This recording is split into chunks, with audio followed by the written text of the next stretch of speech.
Hey everyone, welcome back to the channel today. We're going to start polishing out this NYPD Fury that I'm working on, and maybe I'll bring you guys along for a little ride on it today.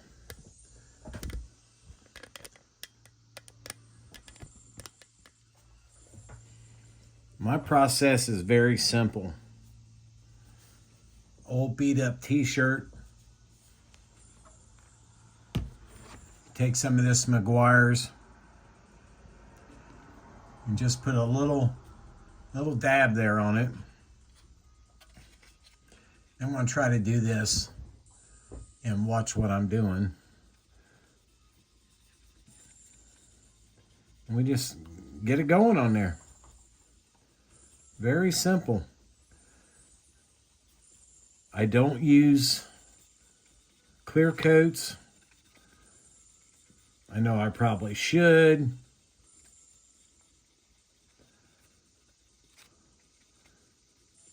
But the process that I'm doing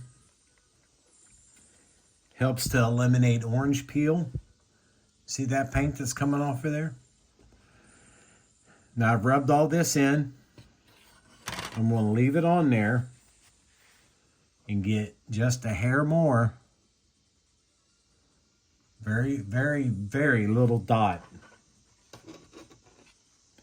And then we're going to go back around her again.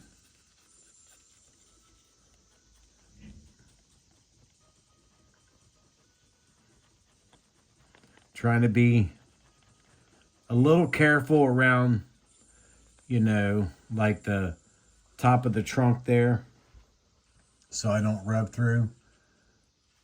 So now we get a clean part to our t-shirt. And we just rub that out.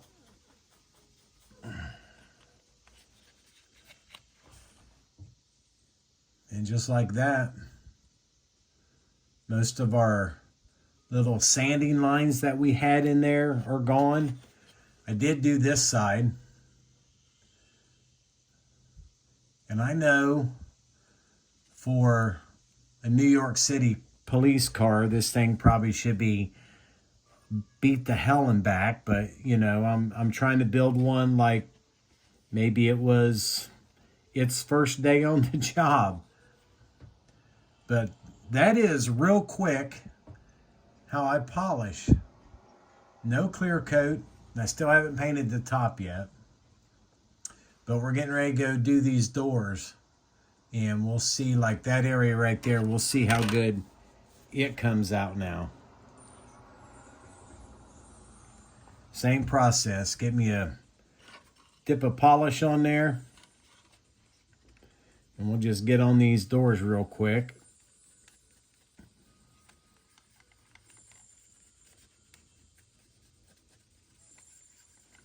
And I'm not using super hard pressure on this, but I am putting some pressure on it. This had two very light coats of the Tamiya TS23 yesterday. All right, and we go again. And I let it set maybe 5 minutes between coats. The second time here, we just put a little dab on there. Go right back over where we were. And I let that set about 10 minutes on the second light coat. Then I took it back outside and done I guess we can say a wet coat on it. Then I let that sit for probably half an hour. And then I went back outside and put another wet coat on it. And then I was done.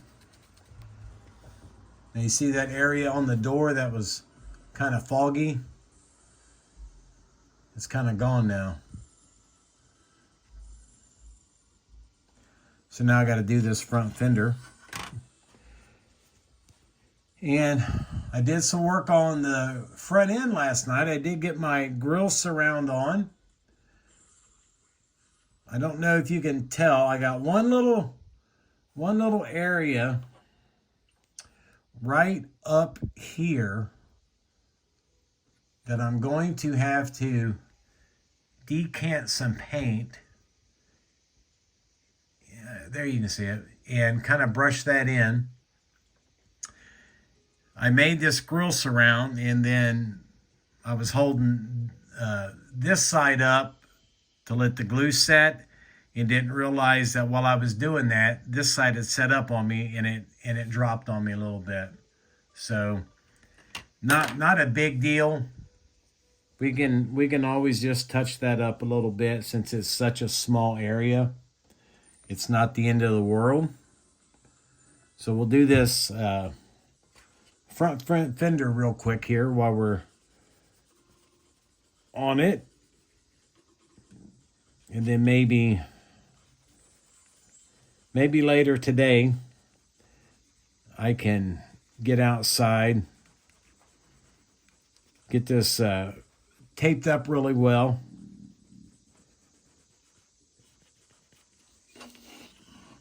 And get the white painted. There's our first coat on there. Then just another little drop. And then we'll go right back over the same spots.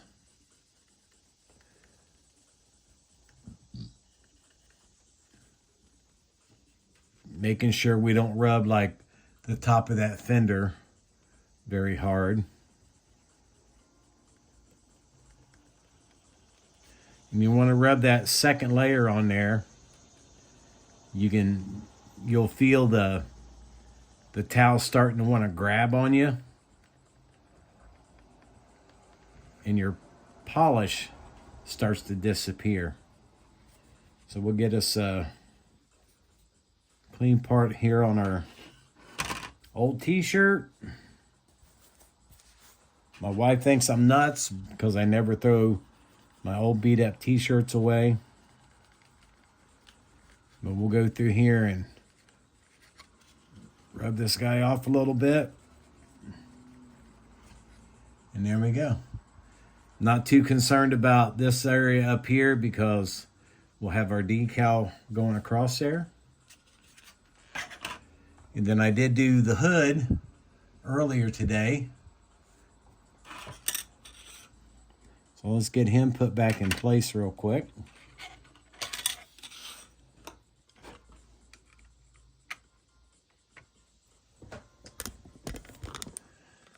So there we go. Just a quick little how I polish a model car. And to me, it's really simple. I mean, I don't, like I said, I don't airbrush for now. And I don't use clear coat. So for the category of models that I build, you know, municipal type of vehicles, I think you can get away with that all day long, you know, unless you're building a classic vintage fire truck that, you know, is a parade piece and you want a really good shine on it. But then again, I still have never clear coated. I've never had any luck with it. But my polishing towel stays down here. And then my Meguiar's. Okay. That's all I use. Right at AutoZone. Any auto parts store. So I hope that provided a good little tip on the things I do. And if you can take anything away from it, awesome. So with that being said, guys, we're going to continue working on this guy today. I've got the package tray brake lights ready to go on the rear deck. You can see we're working on mounting the wheels. So hopefully, let me see if I can get this in here without them falling off, which I'm sure I won't be able to. There we go. You know, once we get everything lined up and stuff, I think she's going to look really good. So again, thanks for watching, and we'll see you in the next video.